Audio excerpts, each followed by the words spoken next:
Craft matters, in small ways, like how a coffee is brewed, and in not so small ways, like how your money is cared for, which is why for 160 years, UBS has elevated banking to a craft, tailoring unique strategies that combine human expertise with the latest technologies, all happening across 24 time zones and 12 key financial hubs, with you at the heart of it all. UBS. Advice is our craft.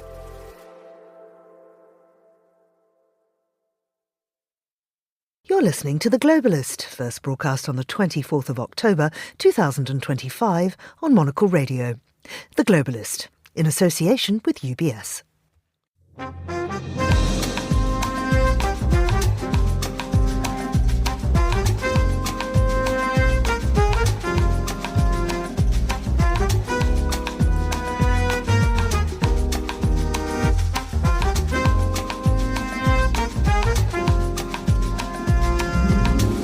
Hello, this is The Globalist, broadcasting to you live from Midori House in London. I'm Georgina Godwin. On the show ahead... Диалог всегда лучше, чем какая-то конфронтация, чем какие-то споры или тем более война. Vladimir Putin responds to new US sanctions by saying that dialogue is always better than confrontation. But we'll ask if the situation is now beyond that, as the EU agrees to fund Ukraine for a further 2 years and talks between Moscow and Washington fall apart. South Korea's $350 billion investment dispute with the United States has become a key backdrop to next week's APEC summit. We'll unpack the deal and what the presence of Donald Trump and Xi Jinping at the meeting might achieve. We'll have a roundup of business and economic news, as well as a rustle through the day's papers. Then... This year, once again, Paris has showed, another level of commitment to great presentation at any level of any segment of the industry. We'll find out how Art Basel Paris is reinventing itself. And Andrew Muller will review some of the more bonkers stories of the week. Plus, anchors away in Fort Lauderdale as we look ahead to the opening of the world's biggest boat show with record launches and shifting tides in luxury. That's all ahead here on The Globalist, live from London.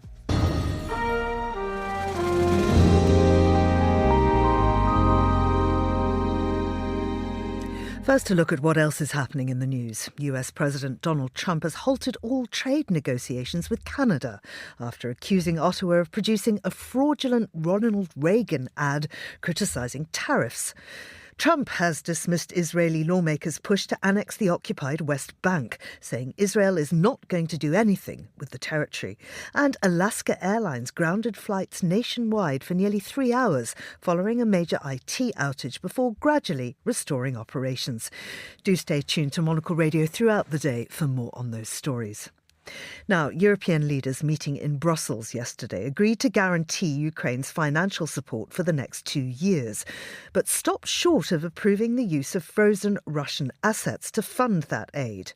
The proposed reparation loan, potentially worth €140 billion, was delayed until December after Belgium and others raised concerns. At the same time, Washington has hit Russia's 2 biggest oil companies, Rosneft and Lukoil, with new sanctions aimed at forcing Moscow into peace talks. The move has rattled markets, pushed up oil prices and provoked a furious response from Vladimir Putin. Well, I'm joined now by Jenny Mathers, who's a senior lecturer in international politics at Aberystwyth University. Jenny, it's good to have you back on the show. What exactly held EU leaders back from approving the asset plan now, and how significant is this setback for Ukraine? Well, I think it's because Belgium is very concerned about the legal implications. Belgium is the country where most of these assets are actually held. And they want more sort of cast iron guarantees that action that they take now to release them won't be held against them in the future. And how significant is the setback for Ukraine? Well, it's a huge disappointment, obviously, because the Ukrainians have been lobbying for this for quite some time, and it seemed within reaching distance just, a few days ago. And so, this will be a huge disappointment because, although the EU has said they'll come back and look at this again in December, and perhaps by then they'll have it all sorted out, it still means, a delay, certainly, of possibly some months before this money could be used to support Ukraine. So the US has now sanctioned Russia's 2 big oil companies. Was this a coordinated transatlantic push? It was. I mean, I think it reflects the fact that the European supporters of Ukraine have been developing their ability to manage the Trump administration, shall we say, and manage the president himself. And so it's been, through discussions and through suggestions, there's been coordination so that both sides understood what the other was planning and they could act together. What's been the reaction from Moscow and its allies? Well, Moscow is being very bullish. Putin has described these sanctions as sort of an act of war. He said that they would harm relations with the U.S. And Dmitry Medvedev, who is the former president, who is often the a voice for extreme views in Russia, nevertheless has said that it means that Russia can just continue and accelerate its attacks on Ukraine without worrying about unnecessary negotiations to restrain it. So Russia's being very bullish and denying that this is going to have any sort of major impact on its war effort or on its position. Can it afford to carry on the war? I mean, this is a huge income stream that's been cut off. It is a huge income stream, and I think it really depends upon how effective these sanctions are. Will the Trump administration hold the line and enforce them properly? Will countries like China and India, that are the major buyers of Russian oil, decide that it's not worth the while to support Russia and sort of cave in? Will Russia find other ways around the sanctions, as they found ways around previous sanctions on its oil production? So I think there's still a lot of big questions up in the air. But yes, if everything falls into place in the way that the US and the Europeans are hoping it will definitely create huge problems for Russia's ability to finance the war. Let's unpack some of those questions you brought up. Could rising prices test Western resolve to keep pressure on Moscow? Yes, certainly. And this is the big reason why these two oil companies have not been sanctioned in the past, because there was concern about the knock-on impact of rising oil prices on consumers, particularly in the United States. Now, at the moment, oil prices are low because OPEC has agreed to, increase production over several months. And so at the moment, it's a good opportunity for the US and the Europeans to make this move. But whether that condition will continue is another question. We just don't know kind of how the impact is going to fall and when it might fall. And what about other major buyers? I'm thinking here particularly of India. Could they be forced to rethink Russian imports? And might that then cause some kind of domino effect?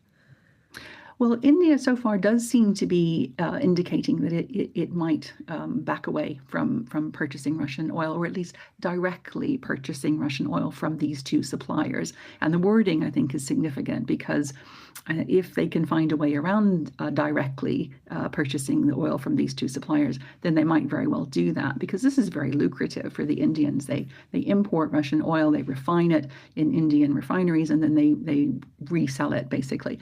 And so this is a good deal for them. So I think they're probably going to be looking quite hard to see if they can find a way around these new conditions. I wonder if this escalation could trigger wider economic contagion beyond energy.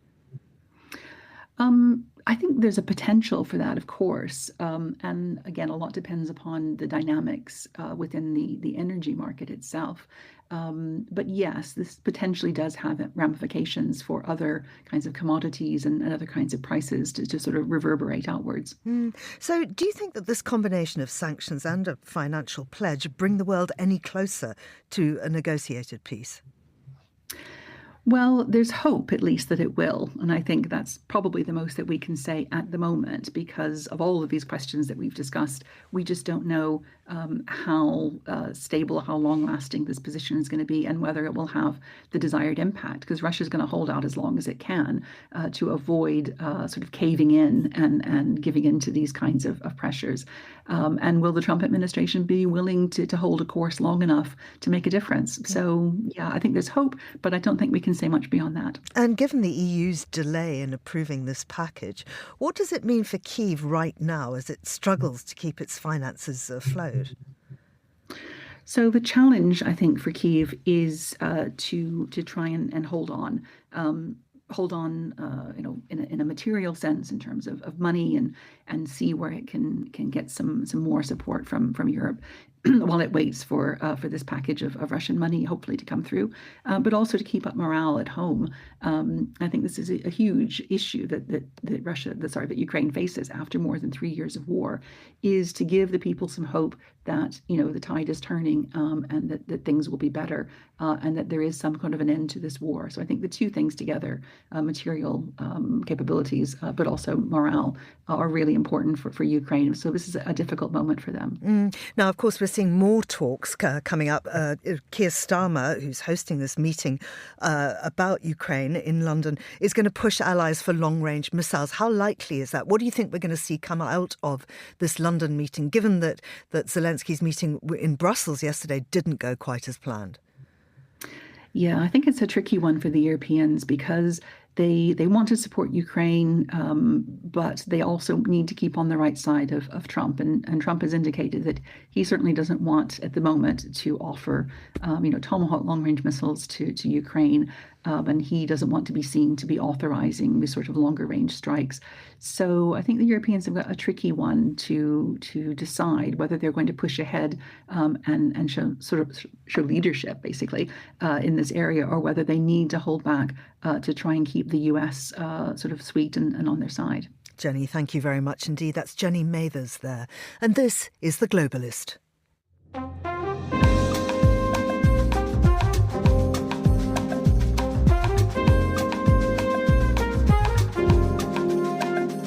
It's 15:11 in Busan, 7:11 here in London.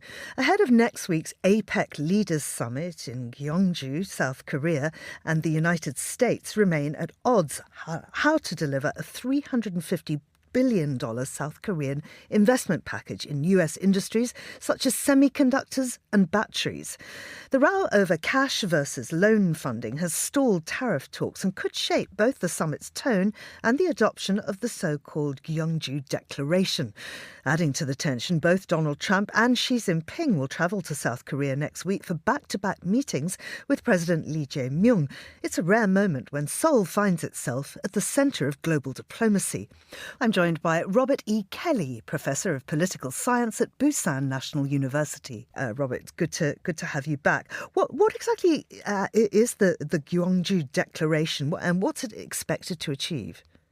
Sure. Well, Gyeongju is just a city here in South Korea. It's not that far away from my house, as a matter of fact. And the way these things work, right, and most of these big multilateral meetings, they have some kind of statement of intent at the end. There's some kind of declaration or something like that, where they list the principles that the leaders all agreed to, right? And it gets named after the local place where it occurred.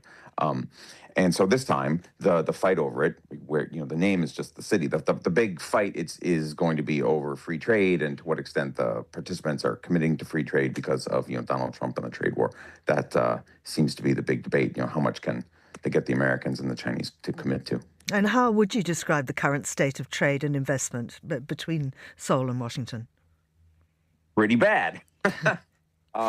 The Americans signed 2 trade deals, actually, with Korea. One back in 2013, and then it got renegotiated. Was it 2013? And then it got renegotiated a little bit later, I think in like 2018 or 19. It's called the CORUS, Korea-U.S. FTA. And the Trump administration's tariffs just openly violate that. And that is ratified treaty, I might add, right? That is to say that it was signed by both presidents and ratified in the legislature. So it's actually black letter law. And Trump just threw it out the window. Hence, here in South Korea, the constant debate is like, why are we even talking about this? I do South Korean media sometimes. And they're always like, well, why are we even doing this? Didn't we nail all these issues down back in the trade negotiations 10 years ago? And they did. And now there's Trump sort of asking for all this investment money up front, too. He's asking for a large amount of money. And so the South Koreans are pretty unhappy. The relationship between the U.S. and South Korea is pretty asymmetric, right? South Korea really needs U.S. defense commitment, the U.S. defense commitment, particularly the nuclear umbrella. So the U.S. has a lot of room to twist arms here, but Trump is doing it much more than any other U.S. president has ever done. And do you think that there is a realistic chance of resolving this before or during the APEC summit? The U.S.-South Korean issue is probably not, no. Judging from what I see in the media here, no, because the Koreans are pretty upset. Donald Trump is asking for, it looks like, I don't know, it looks like Donald Trump is asking for something in the order of $200 billion in investment guarantees. That is an astronomical sum of money, actually, right? I mean, South Korea's GDP is only about $2 trillion. That's 10% of South Korea's entire GDP. And, until just recently, apparently Trump was asking for it as some kind of like upfront cash payment over which he would have discretion where it got invested. It would be like the sovereign wealth fund. That looks an awful lot like bribery, an awful lot. And that's the big pushback here, right? It looks like, Trump is demanding a payoff. And at that scale, when you're talking about that much money, I would imagine it's going to take a long time to work it out. And no, I mean, given that APEC is in like 5 days, no, I don't think it'll be resolved. There'll be some kind of like, sort of general statement put out there for media consumption, right? They'll paper it over, but I think it's going to take a while, probably at least until Christmas. Now, of course, Trump and Xi Jinping are going to be in Seoul. What impact do you think that their presence will have on negotiations? And indeed, how will it complicate Seoul's balancing act between Washington and Beijing having Xi there? Right. So if the Chinese and the Americans can actually come to a deal as the two biggest economies in the world, that would be huge, right? I mean, if Trump and Xi actually sit down and they hammer out a deal on rare earths and tariffs and all this other stuff we've been talking about for 6 months, that would be huge. That would be the single biggest takeaway from this. It will be a lot more important than some milquetoast Kyungju statement that says we should all commit to sort of, multilateralism and open societies. I mean, it would be the real big takeaway would be Trump-Xi leads to something substantial. Mildly hopeful that would happen, but I Trump is really unpredictable. He doesn't prepare very well. My guess is not much will come of it. But it does also illustrate, to your point, that South Korea is really kind of stuck between the United States and China. This is something that's been a real problem in South Korean foreign policy really since China's rise really took off, like in the 1990s, when the South Koreans traded with both us, the Americans, pardon me, and the Chinese.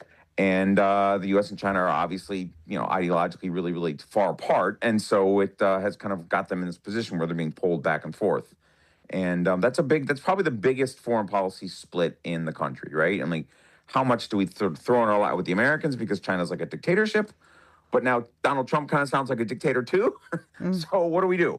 That's kind of like the big grand strategy fight here, I think, maybe for the next 10 to 20 years. And of course, it's complicated by the fact that Japan's new Prime Minister, Sanai Takaichi's, set out a much tougher conservative line. I mean, Seoul, as you say, does seem to be entering one of its most complex foreign policy moments in years. Do you think, though, that South Korea could use this moment to raise its regional profile as a diplomatic broker? The problem with the broker thing, and that's a common argument particularly made on the South Korean left when the current government is of that persuasion. The problem is that South Korea, it's hard for South Korea to be an honest broker because it's a U.S. treaty ally, complete with 30,000 American soldiers here, U.S. fighter aircraft. We have U-2 spy planes flying out of South Korean air bases. There's 100,000 contractors and families and stuff like that. I mean, I interact with these folks sometimes for work. So if you're China, the South Koreans can say they're a broker and they're equidistant between Beijing and Washington, but empirically that's just not accurate. I mean, I can look out my window and see U.S. helicopters flying overhead, sometimes flying from Busan up to the air bases nearer to Seoul. And so that's why the Chinese have never really gone for that idea. I think South Korea really wants that. I think there are a lot of South Koreans who really don't like the idea that they're being chain ganged into a Sino-U.S. standoff over Taiwan or something like that, and they would like some more room to move. The problem is that they really want to break away from the Americans. They're going to have to spend a lot more on defense. And when I say a lot more, I mean like double or triple. I mean, we're talking a huge new tax burden. And there's just not a lot of will to do that. So they're stuck with the Americans instead. Robert E. Kelly, thank you very much indeed. Now, still to come on the programme. We learned, yes, that President Trump remained as determined as ever to spare the rest of us the hassle of coming up with our own metaphors, swinging the wrecking ball at the White House. We'll find out what else we learned this week. This is The Globalist. Craft is a matter of perspective, a unique outlook, an obsessive attention to detail. With UBS's Chief Investment Office House View, we're focused on identifying the latest investment opportunities and market risks to help you achieve your financial goals, so you get the big picture broken down into thought-provoking insights. Delivered daily and curated by over 200 globally connected, locally active analysts. UBS. Banking is our craft.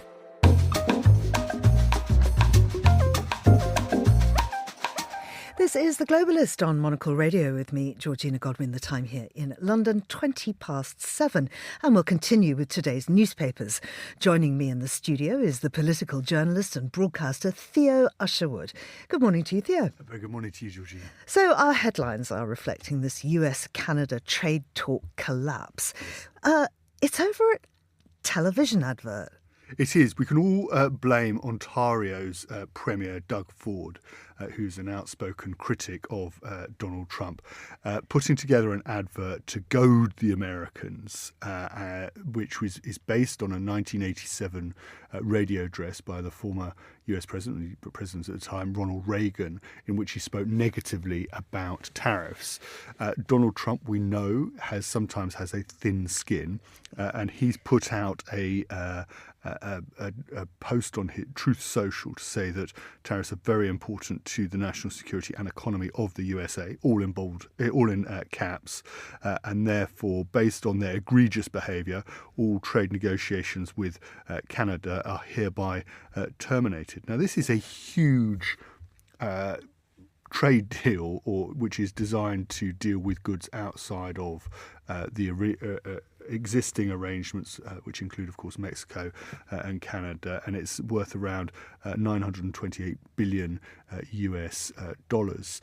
So it is difficult now for Mark Carney, who is the newish premier in Canada, to Prime Minister, to try and heal relations, because of course he's got to deal with Doug Ford in Ontario, try and ensure that he doesn't do any more adverts, you would assume, and then get the president back on side and get the talks back underway.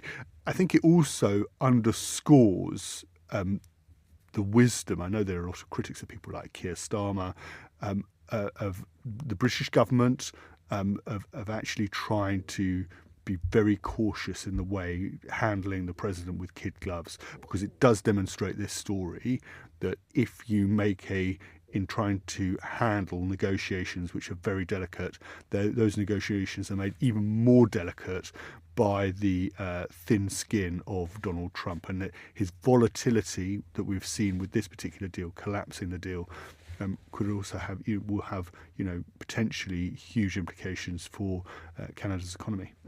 Because of course both sides are preparing to review the North American Trade Pact next year, that gives them some measure of protection right now, but could be negotiated in a way that would not be favourable. No, and of course it's worth remembering, and it's good you bring this up, because this was a trade deal that was designed to ensure that Canada would not be hit on products outside of that arrangement, the North American Trade Pact. So it was about trying to ensure that actually where those goods weren't covered by that trade pact, that Canada wouldn't see a huge negative impact on those industries. And of course, Trump's now ripped that up completely. We're talking tariffs around 35%. So it's a hugely important trade deal to Canada. And as you said, we've got this wider negotiation coming up next year. And you could imagine quite easily how the president will bring in, he'll use any leverage he can to hit Canada. Another thing he's ripping up is this federal operation that was planned in San Francisco. Tell us about this. Yes, this is an interesting one. This is a story that's in the New York Times, which I originally picked out. So there was meant to be a big operation, border operation with Coast Guard and federal agents down in San Francisco. And it appears that Donald Trump has now called that off at the behest of some people like Jensen Huang, who is the chief executive of NVIDIA, who's asked the president to just back away and not send in the not send in National Guard. There was a phone call between Donald Trump and the mayor of San Francisco, Doug Lurie, and interestingly, the president said that Mr. Lurie hadn't asked for anything, but he had told the mayor that actually he wasn't going to send in the National Guard. So it seems that Trump has been very open, and he's been very open about this, has decided that he's not going to send in the National Guard. And the implication is that if you have wealth and influence. If you run one of these big tech companies and you are able to pick up the phone to the president and put in a phone call, then you can ensure you can positively influence politics. But there are question marks about what about those poorer parts of Southern California where you don't have the tech industry, where you don't have in the residents like Mr. Huang who have in the president's number in their phone book, who can suddenly pick up the phone and say, hang on a moment, this industry is really important to us. If you run an operation which we would assume, like similar operations have operated in the States, where you're going around and checking the credentials of every individual to legally work in the United States. If you don't have that influence, then what happens to those much poorer areas? And you would assume, we know that the way Trump and his ICE agents have targeted those parts of the country. And I think whilst it is nice to obviously look at this story and think, oh, look at this influence and look at the benefactors that big business can they can offer, it does raise questions, quite serious questions about, well, if you don't have that power and you don't have that influence, there's nothing to stop. There's nothing to stop the president pressing ahead in the way that he has. And of course, it all just once again comes back to the transactional nature of everything that Donald Trump does. Let's turn now to look at Britain, because this is a really major story for the ruling Labour Party. It's been dealt an historic loss in a Caerphilly by-election. Tell us more. So this was a member of the Senedd, the Welsh Parliament, died in August, and so we had this by-election, and Plaid Cymru have won with 47% of the vote. Then we've seen Reform UK, Nigel Farage's Reform UK, coming with 35% of the vote. Labour down on 11%. Labour, this area has always voted for Labour. It has never returned Labour. It's never returned anything but Labour member to the Welsh Parliament, or indeed in the national Westminster elections. And then the Tories down on 2%.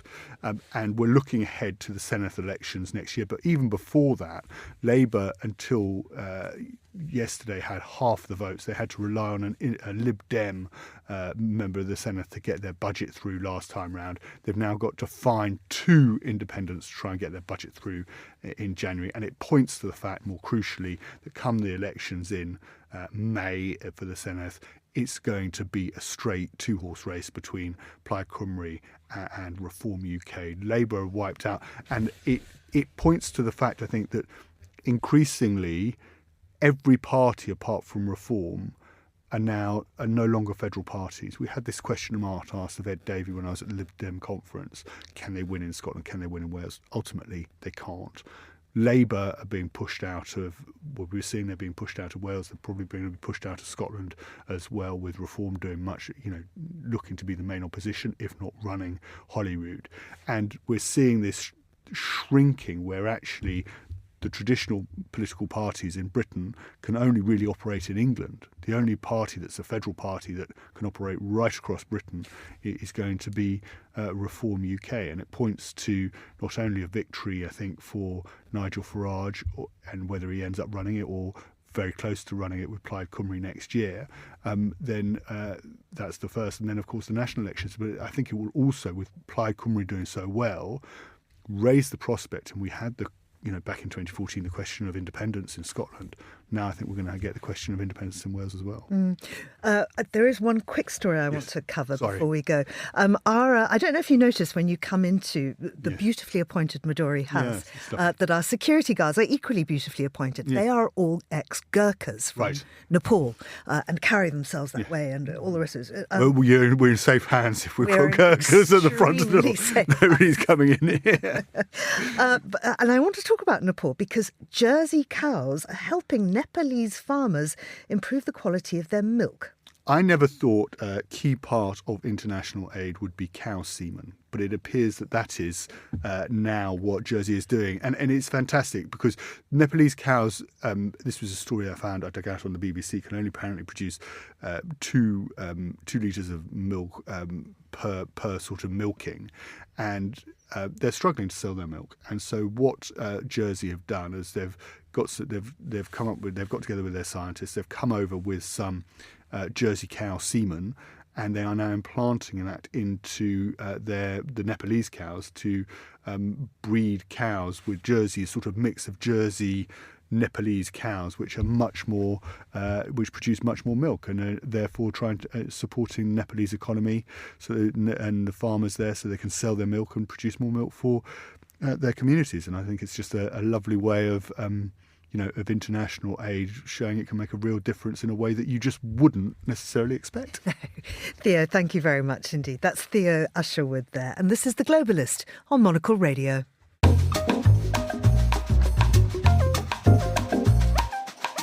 Now, here's what else we're keeping an eye on today. US President Donald Trump said all trade talks with Canada are terminated, claiming a Canadian ad misused footage of Ronald Reagan criticising tariffs. The move deepens tensions as both sides prepare to review their North American trade pact next year. Trump's rejected an Israeli parliamentary bid to apply Israeli law to the occupied West Bank, calling the effort a stupid stunt. His Vice President J.D. Vance and Secretary of State Marco Rubio warned annexation could jeopardise Washington's Gaza ceasefire plan.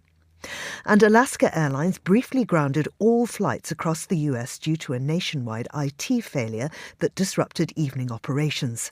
Service was gradually restored after nearly 3 hours, though cancellations and delays are expected to continue.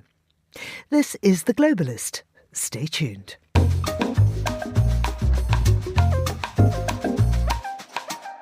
Now, Art Basel Paris is in full swing in the French capital.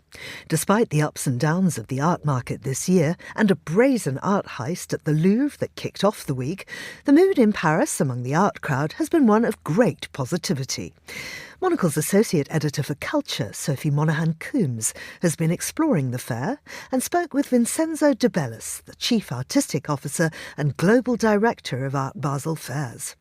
After the newly introduced VVIP Day avant-première, this is what Vincenzo had to say. This year, once again, Paris has showed, another level of commitment to great presentation at any level of any segment of the industry.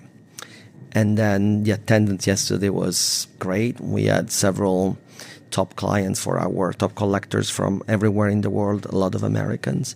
But coming from, of course, France is always the leading in, and it should be in this country, in this place, but literally from everywhere in the world, and also a lot of collecting museums, which is something we care very much about because it also has an impact that it's wider than the market. I mean, it's market, and it adds on also the cultural element, which is very important for artists' progressions in their career. So it was great. Then today we are in the middle of it's the first day, actually, first full day. And I've been very well impressed by the fact that a lot of people who came here yesterday was a snapshot, it was 4 hours. It's half day. Usually we have 8 hours. Yesterday was 4 hours.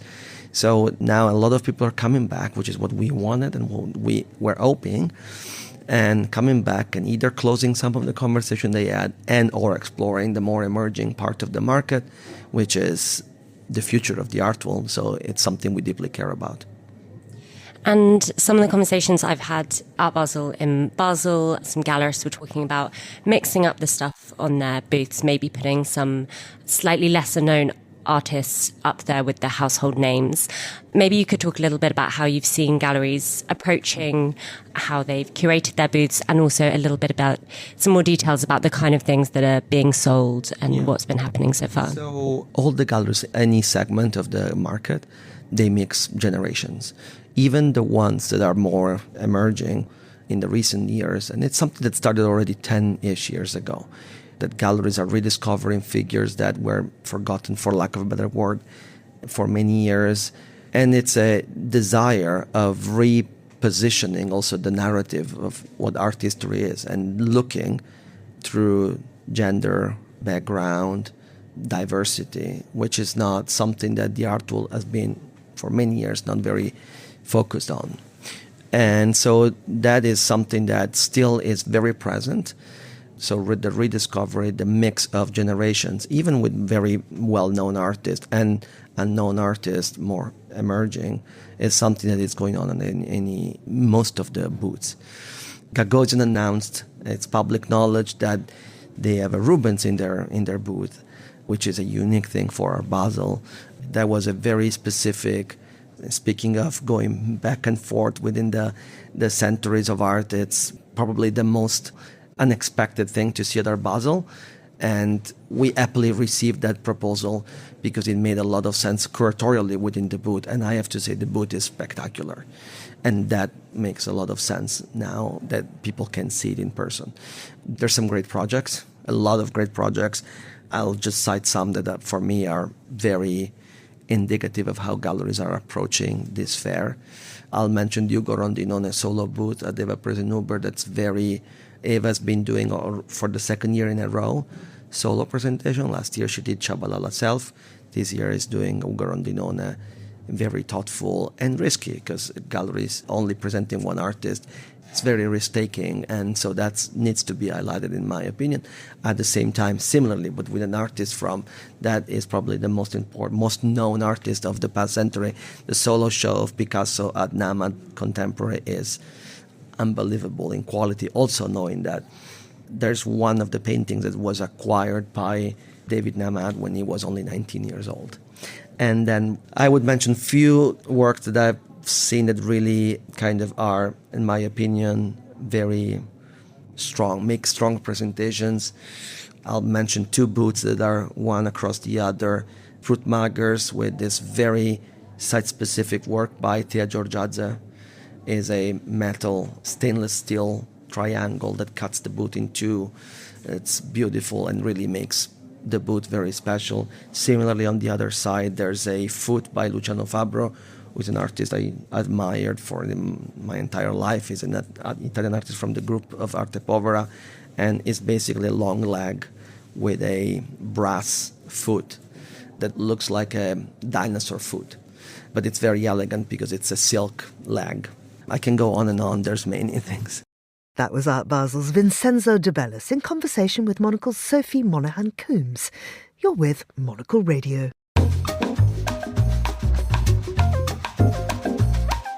It's Friday, which means Monocle's contributing editor Andrew Muller has been hard at work unpacking the last 7 days for us. Here he is with this week's What We Learned. We learned this week that firing live artillery rounds over a civilian highway is a bad idea. No, I'll be really? damned. Oh, Whoa. that blows my mind. Really? No way. Blow me down. Verily, every day is a school day. We learned this via arguably ill-advised celebration staged in honour of the 250th birthday of the US Marine Corps, whose hymn is presently parping away in the background and is not a bad tune as these things go. Let's hear it. From the halls of Montezuma to the shores of Tripoli. Happy birthday, the US Marine Corps. We learned anyway that as part of the observances, a live fire exercise would be staged in the vicinity of Marine Corps Base Camp Pendleton in San Diego County, a proposal about which California Governor Gavin Newsom had reservations.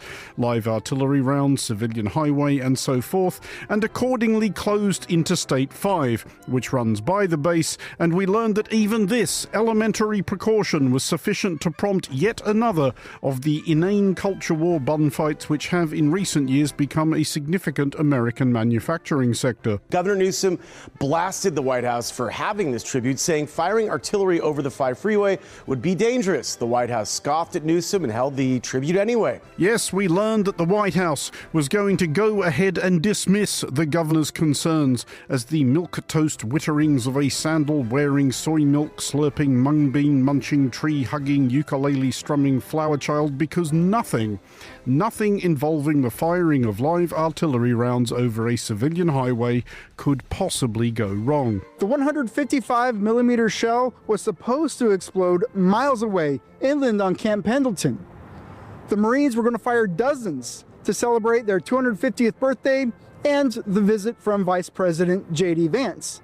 The CHP vehicle that was struck by shrapnel was actually part of Vance's motorcade. Vice President Vance was, of course, himself a US Marine Corps corporal, so we would appear to have learned that in his specific case, fragging is no longer strictly reserved for unpopular officers. Sticking with the subject of unpleasant things being dropped on Americans by people who were supposed to have taken some sort of oath to defend them, we learned, thanks to artificial intelligence, yet more of the internal monologue of US President Donald Trump, who, as millions of his fellow citizens exercised their First Amendment rights by peaceably assembling in protest against him, posted on social media a short video which had American broadcasters leafing urgently through their coy euphemism dictionaries. Millions of Americans took to the streets to protest the current administration and its policies. This was President Trump's response.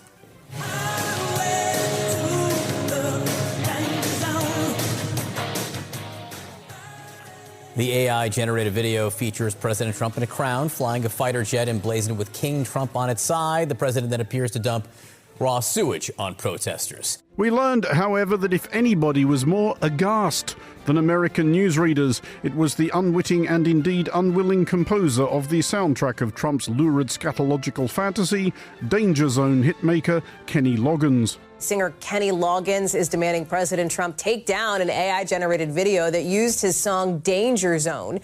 Loggins said if he had been asked, he would have denied permission to the president to use it. The president, you're seeing that AI video there, posted that online after Saturday's No King rallies. It shows him wearing a crown while flying a fighter jet and dropping what looks like feces on a crowd of protesters. Still, we learned, though cannot say we were surprised, that the very same people who clutched their pearls, collapsed onto fainting couches, dabbed their foreheads with lacy handkerchiefs and pleaded limply for the smelling salts when this happened. You know, to just be grossly journalistic, you could have put half of Trump's supporters into what I call the basket of deplorables. We're absolutely fine with the President of the United States daydreaming about slapping a crown on his head, commandeering a fighter jet, and depositing the contents of a septic tank upon his hometown of New York City, and that among those people absolutely fine with it were House Speaker and three-dimensional Waylon Smithers,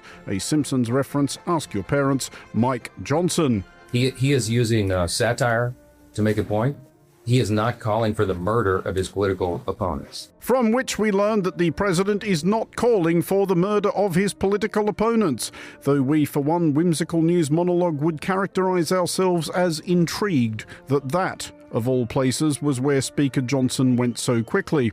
Still, we learned, or were reminded once more, that we are very much in hitherto mercifully uncharted waters President-wise, it being difficult to imagine, even had the necessary technology been available, any previous occupant of the office conducting themselves in such a manner, except maybe Millard Fillmore. What a fool. Stupid 13th president only carried one state in 1856, and that was Maryland, which hardly counts. Idiot. What a loser. What kind of a name is Millard? What kind of idiot idea was the compromise of 1850 anyway? Stupid. Couldn't get nominated for a second term by his own party.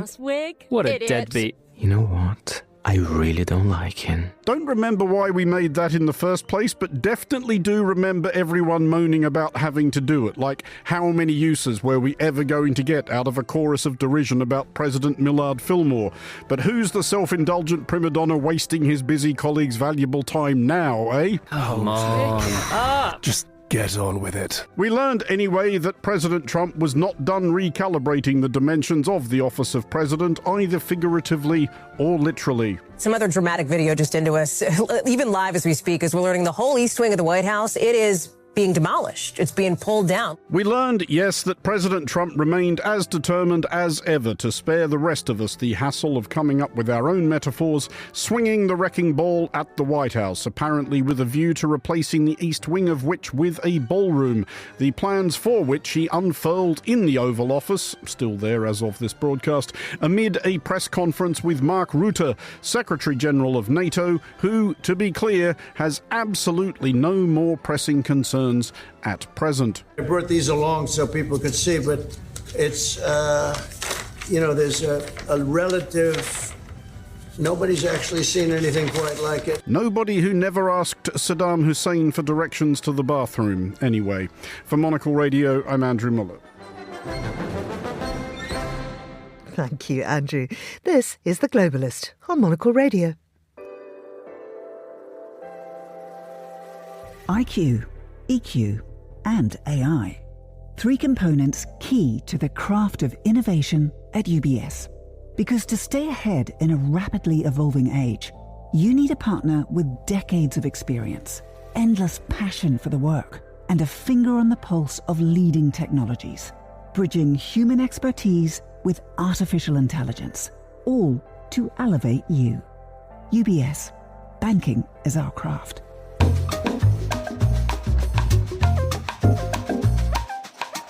Well, it's time now for some business news, and I'm joined by the economist and former joint head of the UK government's economic service, Vicky Price. Good morning to you, Vicky. Good morning. Vicky, earlier in the programme we were talking about the APEC meeting and the fact that China and the US are sending their leaders, we assume, although it hasn't been guaranteed from the Chinese side yet. What do we think that might come out of that? And what's China saying in the build-up? Well, it's interesting that given everything that's going on, getting a more conciliatory note from China, or tone from China, is quite welcome. So they want to talk. They claim they're a responsible big nation. They don't want to decouple from world trade and the world economy, and really make it very, very clear that they're very much part of the global supply chain, and want to remain there. So the question is how they get it to be done in the right way. And as we know, they've met recently. I know the group that meets to look at the development plan ahead for China has stressed the importance of technology and moving in that direction and getting China to grow consistently over the next few years. And trade is very important for them. So that's interesting given the various escalations we've seen in the recent past, and that's perhaps one little bit of good news. But let's see how it all develops, because we have seen lots of ups and downs in this area. I mean, does China have the upper hand given the fact that it has all this rare earth minerals? Well, I mean, that's one of the issues, of course, which has caused quite a lot of concern, and the reason why things had looked like they were escalating just recently is because, of course, they have put extra restrictions on their rare earth exports, requiring all sorts of conditions to be met in terms of the percentage of rare earths that is involved in various technologies that are used in elsewhere. So, and then of course, the US threatens to retaliate with extra tariffs. So, yes, I think they look like they have the upper hand, but we do know that they want to be very much involved in the whole trade system, and they've made that clear, and I think that's understood. I don't think development goals can be achieved if China is an integral part of the global supply chain, and I think we know it and they know it, the US knows it, so it depends who blinks first, if you see what I mean. Let's bring it back to the UK, and car production is down 36%. That's after that Jaguar Land Rover cyber attack. Tell us more. Yes, I mean, it's interesting. I mean, the UK car production has suffered, of course, for quite some time, and it hasn't really recovered since COVID, I suppose. But also, we had seen it not being as it was before since the financial crisis. So, what we've got in the latest month is that in September that we got a substantial reduction in actual car production in the month, and so what we're seeing is that British cars and vans that have been produced are something like 15% down on a year ago. The cyber attacks on Jaguar Land Rover in particular have had quite a substantial impact because, of course, there's such a large part of the car manufacturing base in the UK. They've been recovering recently because production has started again. After weeks and weeks and weeks of nothing happening at all and problems with financing and paying the elements of the supply chain, who are all, of course, involved in the car part production and everything else that is really, really important for maintaining the car industry in the UK. And the question is how soon that can be reversed. But also, of course, we do know there are the problems of tariffs. in the US, and there's quotas that the UK has to meet to remain within the preferential tariff rate. There's huge competition coming from China, particularly on electric vehicles, and that is in fact getting worse because lots of other countries have tariffs against Chinese EVs, whereas the UK doesn't. And we've also, of course, got the issue that electric vehicles are being subsidized in the UK, so that encourages even more investment, more trade coming in from China in that area. So the UK car industry is in difficulty. Costs have gone up. There are loads of shortages still there in terms of the types of skills that are needed. So, so I'm afraid, yes, we are looking at the UK car industry with a lot of concern. And finally, Vicky, how poor do people feel they are across Europe? Well, that's really interesting and actually also rather worrying because, of course, the economies have struggled recently, but overall, we've seen, growth taking place over a period of time. And yet what you are seeing is that if you ask people, how do they perceive their situation right now? So it's a new way of looking at subjective poverty, which is really rather interesting.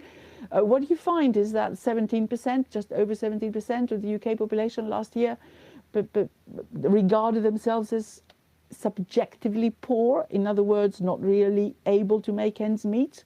So those who say with great difficulty or with difficulty, quite a large percentage do. And my worry is that if you look at Greece, which is where I originally come from, it's just under 70%. And that is a real worry given everything that's happened since. Greece is actually growing quite strongly, has been growing quite strongly recently. What the Eurozone crisis has left, I'm afraid, is quite a lot of people still finding the way around being rather difficult to in fact navigate. Vicky, thank you very much indeed. That's Vicky Price there. And this is The Globalist on Monocle Radio.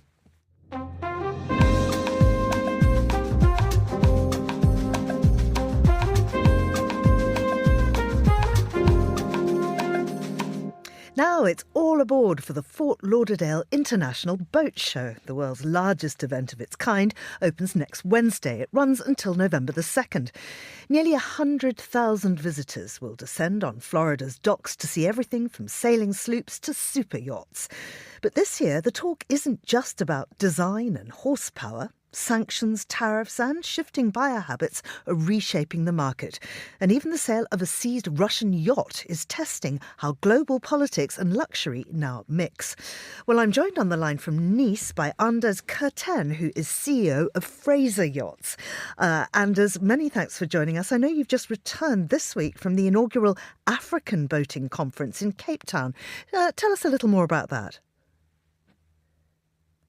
Good morning, everybody, and thank you so much for having me on the show. The African Boating Conference was the first of its kind, and it was actually a raging success. They had over 200 delegates, a lot of them from Africa, but actually quite a few of them from overseas as well. And the speaker roster, including myself, was from many, many places. I myself hail originally from Finland. There was a speaker from the US, all over Europe, and naturally the local boat builders as well. They have quite a big boat and yacht building cluster in South Africa, most of it around Cape Town. So the venue was very suitable for this magnificent event. So Fort Lauderdale is preparing to open its doors. Just how strong is the luxury yacht market at the moment?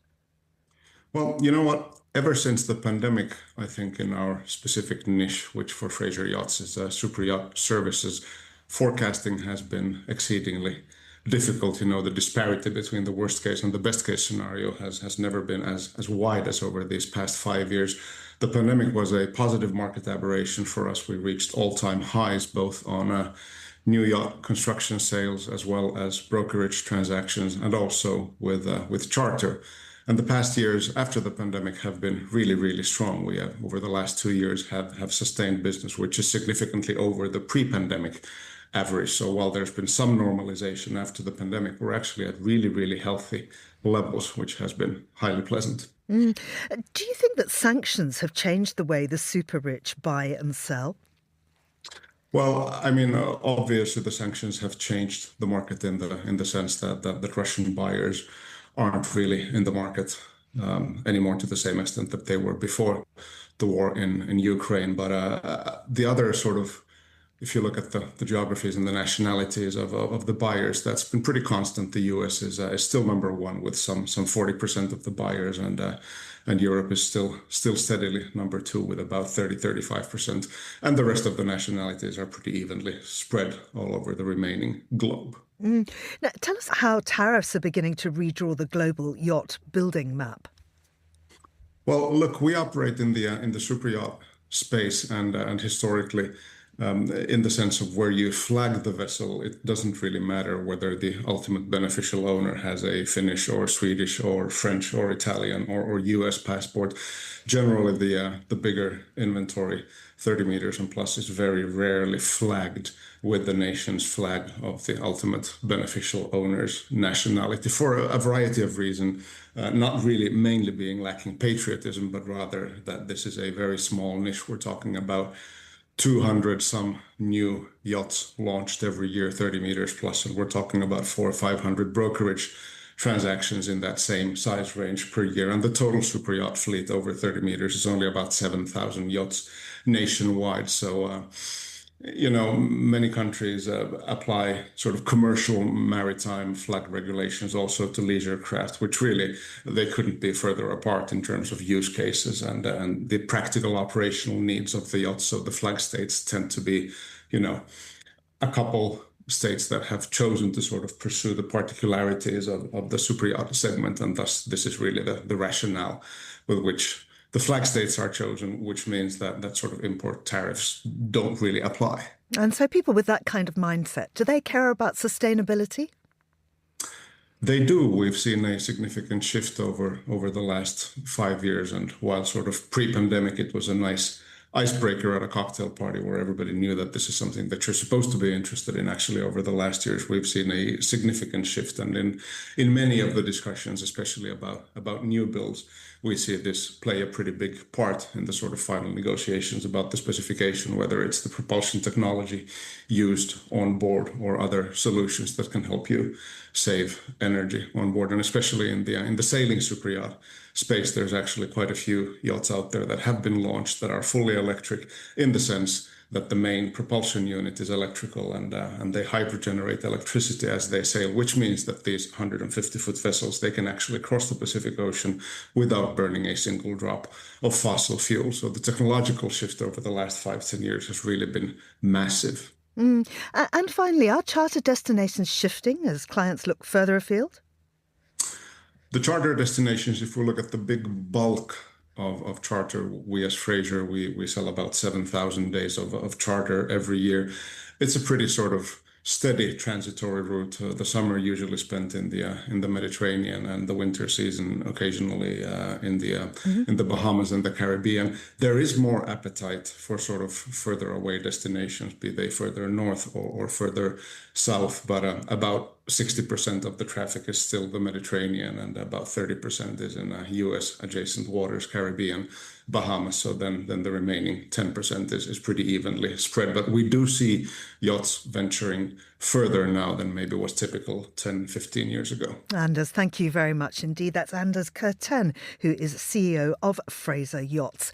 And it's time for us to sail away. That's all for today's programme. Thanks to our producers Chris Chermak, Carlotta Rebello and Rayuma Takahashi, our researcher Joanna Mosa, and our studio manager Steph Chungu, with editing assistance by Mariella Bevan. After the headlines, there's more music on the way, and The Briefing is live at midday in London. The Globalist returns at the same time on Monday, and I'll be with you tomorrow for Monocle on Saturday. I'm Georgina Godwin. Thanks for listening.